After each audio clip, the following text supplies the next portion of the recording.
Muy buenas tardes. Damos inicio a una nueva enseñanza del Diplomado de Inteligencia Emocional, una enseñanza enmarcada en los instrumentos de conocimiento del programa.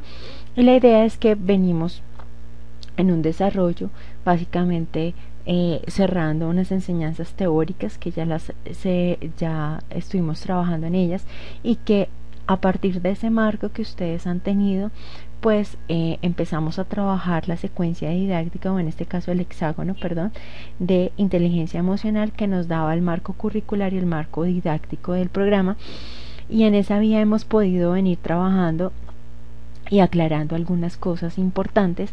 La semana pasada pues dimos un espacio un poco más largo para poder culminar la construcción de la planeación de clase teniendo en cuenta el hexágono pedagógico, y a partir de ello entonces ya hemos entrado un poco más a fondo en términos de la didáctica y en términos de esas herramientas didácticas que necesitamos manejar. En esa vía pues ya con eso un poco más estructurado y más construido en nuestra cabeza en términos teóricos, ya podemos empezar a hacer un amarre más claro de cómo entonces esto lo vamos desarrollando clase a clase. Por eso el día de hoy es que empecemos a trabajar fuertemente en el tema de los instrumentos de conocimiento o la estructura en la que nosotros vamos a organizar una enseñanza. ¿Eso para qué? Porque ustedes han venido, de hecho, en los ejemplos que yo les propuse en la sesión pasada, ustedes tienen algunos ejemplos de algunos instrumentos de conocimiento allí, pero además es muy importante que nos enmarquemos, es que el programa de inteligencia emocional tiene algunos instrumentos de conocimiento que nosotros debemos ser muy buenos lectores de esos instrumentos y en esa medida poder tener una claridad de cómo manejarlos. Algunos de ustedes habían mencionado como la importancia de comprender esa lectura, y la idea es que lo podamos trabajar fuertemente en esta semana 7 a partir de esta videoconferencia. Posterior pues ustedes van a poder tener un material de apoyo y después van a realizar un cuestionario para verificar el desarrollo de este aprendizaje. Entonces vamos a arrancar con los instrumentos de inteligencia emocional, básicamente en términos de cuál es la lectura que deberíamos tener de cada uno de ellos y en qué sesiones de la secuencia didáctica se desarrolla. Nosotros en el marco de instrumentos de conocimientos de inteligencia emocional tenemos dos cosas importantes. Los instrumentos de conocimiento nos brindan, por un lado, una lectura muy descriptiva de las situaciones, y es básicamente en términos de las características que podemos analizar de una situación afectiva. Pero por otro lado encontramos en términos de lo procedimental cuál es la herramienta, los flujogramas que nos permiten entonces a través de una secuencia de acciones poder evidenciar claramente a través de esa secuencia de acciones qué es lo que debemos hacer pues, para cambiar nuestra actitud.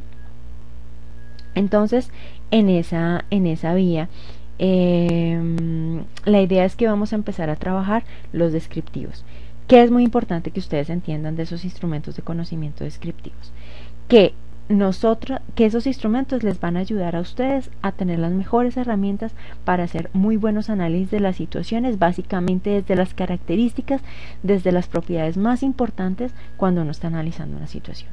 Arranquemos por el pseudoconcepto. El pseudoconcepto es un instrumento de conocimiento que nos ayuda a entender en una situación las características más principales dentro de una situación de la vida afectiva.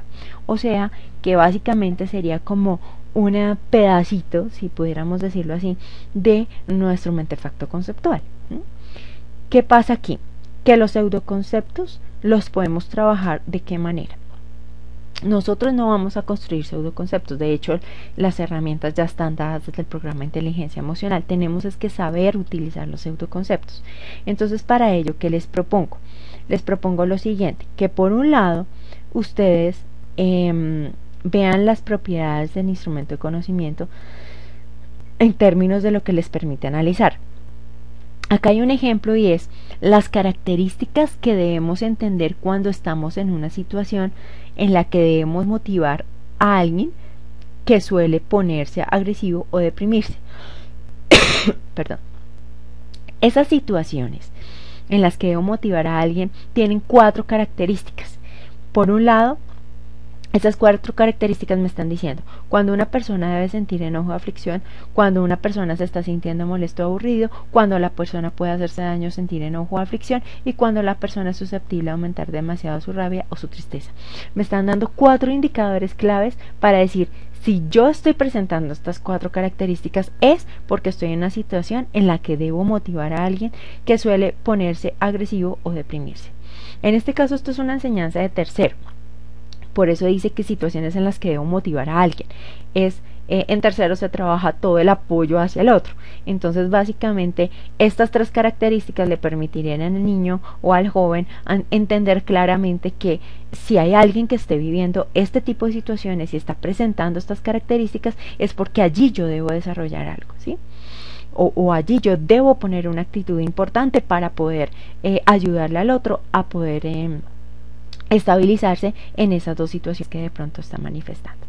Entonces, ¿qué es lo que pasa? Que por un lado nosotros tenemos claridad en términos de las características de esa situación y eso nos va a dar un poco más de análisis dentro de una situación, que estas situaciones son situaciones de la vida afectiva pero básicas. Este tipo de pseudoconceptos, ¿dónde los vamos a trabajar? Los vamos a trabajar en las sesiones de contexto de la secuencia didáctica de inteligencia emocional.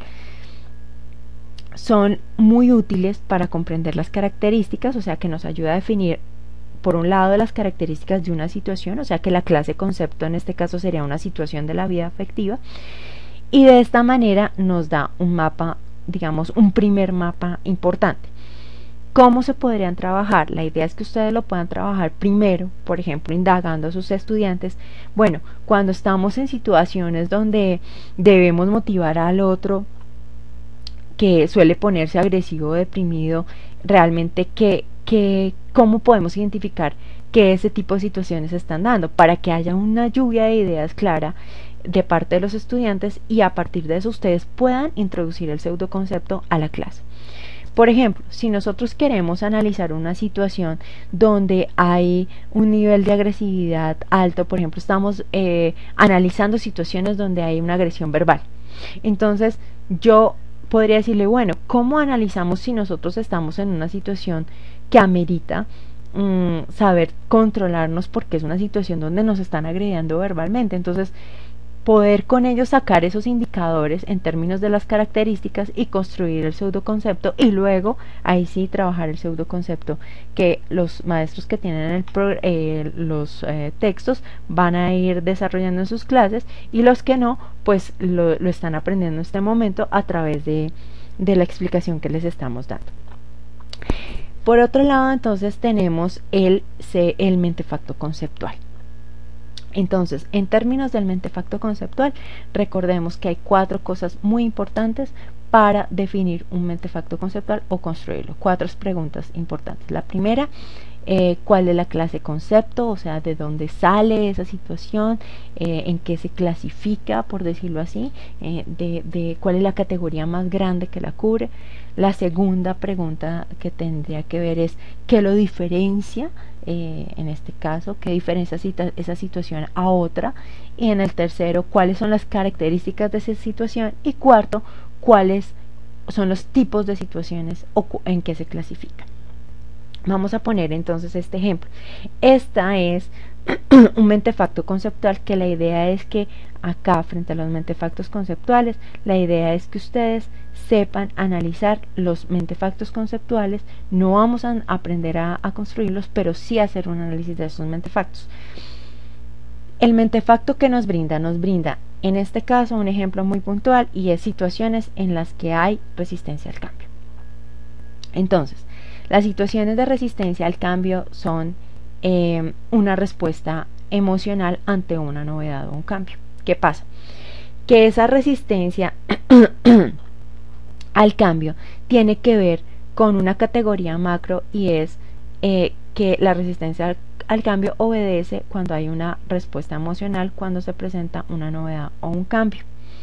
Esa respuesta emocional ante esa novedad o ese cambio tiene dos características. La primera es que hay un cambio en nuestro desempeño, en nuestro rol, y hay una necesidad de estabilizarnos porque tenemos una movilización afectiva importante que nos hace que tengamos inseguridad, y que esa novedad, ese cambio nos está marcando un nivel de inseguridad que nos puede estar generando cierta desestabilidad. Por eso decimos que la resistencia al cambio es un tipo de respuesta emocional, como lo mostramos en el mentefacto, y que tiene tres características. La primera característica es cuando realmente una persona empieza a obstaculizar el cambio. Entonces todo el tiempo pone peros, todo el tiempo pone alguna barrera para definitivamente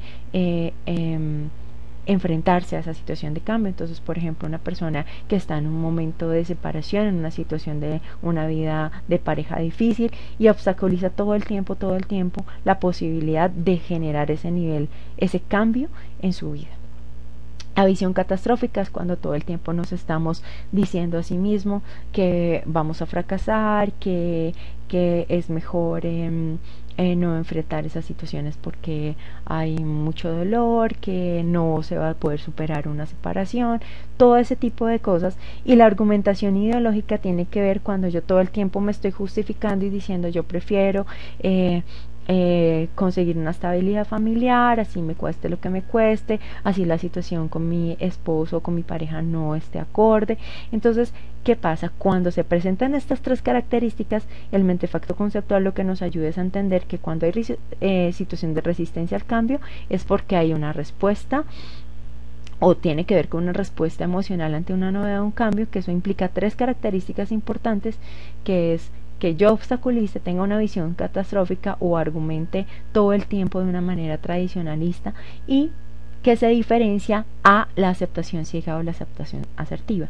¿Esto qué quiere decir? Por ejemplo, si estamos diciendo que la resistencia al cambio es una respuesta emocional, la aceptación ciega también es una respuesta emocional ante una novedad o cambio. Pero la aceptación ciega es como, por ejemplo, uno de sus estudiantes decide cambiar su manera de vestir, su manera de hablar, porque su mejor amigo se lo está definiendo, y acepta ese cambio sin cuestionarse o sin un argumento claro de por qué hacerlo. De esta manera, entonces, los mentefactos conceptuales, ¿para qué nos sirven?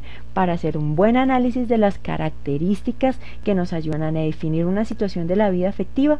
Se utilizan en las sesiones de contexto y nos determinan una lectura un poco más comprensiva de una situación, definiéndola como un concepto que nos permite como una claridad un poco más macro de lo que estamos analizando en términos de inteligencia emocional.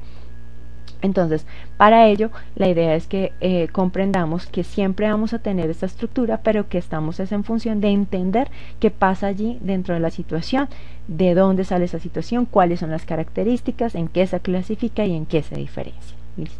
Entonces, de esta manera podemos entender que el mentefacto conceptual pues es una herramienta importante para nuestro trabajo en los instrumentos de conocimiento en la parte del contexto.